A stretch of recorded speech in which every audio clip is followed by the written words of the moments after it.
Le wagon vibre, les roues crissent sur les rails, un tic-tac métallique, régulier, insupportable. Je suis recroquevillée contre la paroi de la cabine, dans le noir, dans mes mains, cette boîte. Petite, en bois sombre. Aucune serrure. Juste un léger relief gravé sur le couvercle. Elle me dit que ça n'a aucune valeur. Juste un souvenir pour ma nièce, à Paris. Son parfum de lavande flotte encore dans l'air confiné de la cabine. Ses yeux rieurs, ses rides douces, ses mains sèches. Je cligne des yeux. Un battement de cils. Le siège d'en face est vide. La tasse de thé fume encore. La porte est verrouillée de l'intérieur. Pas de fenêtre ouverte. Comment peut-on s'évaporer d'un train qui file à 200 km/h ? Elle est simplement partie. Mon cœur cogne contre mes côtes. Je me lève.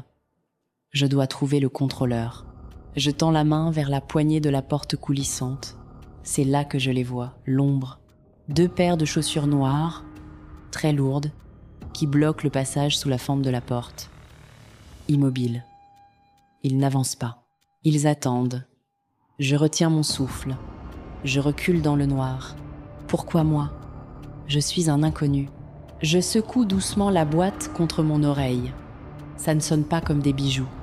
Quelque chose de plus lourd, de plus organique, sans valeur. Si ça n'a pas de valeur, pourquoi ces hommes sont-ils là ? Pourquoi l'un d'eux sort-il un passe-partout ? Le métal tourne, lentement. Je suis piégée. La cabine est une boîte elle-même. La fenêtre de secours.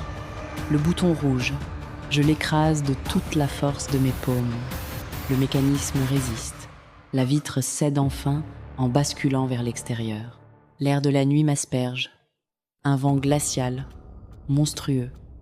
La campagne défile. Un mur de noir absolu. Des arbres comme des griffes. Si je saute, je me tue. Si j'ouvre cette porte, je suis un homme mort. Je serre la boîte contre ma poitrine. La porte glisse sur ses roulements. Une main gantée de cuir noir se pose sur le montant de la porte. L'odeur de lavande disparaît, avalée par une odeur de tabac froid. Une ombre immense remplit l'encadrement. Il ne parle pas. Il cherche dans le noir. Il sait que je suis là. Il écoute ma respiration. Je ne sais pas ce qu'il y a dans cette boîte. Je ne sais pas qui est cette vieille dame. Mais une chose est certaine. Je ne suis pas un simple passager.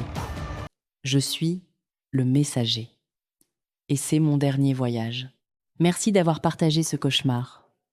Abonnez-vous pour ne pas manquer le prochain secret.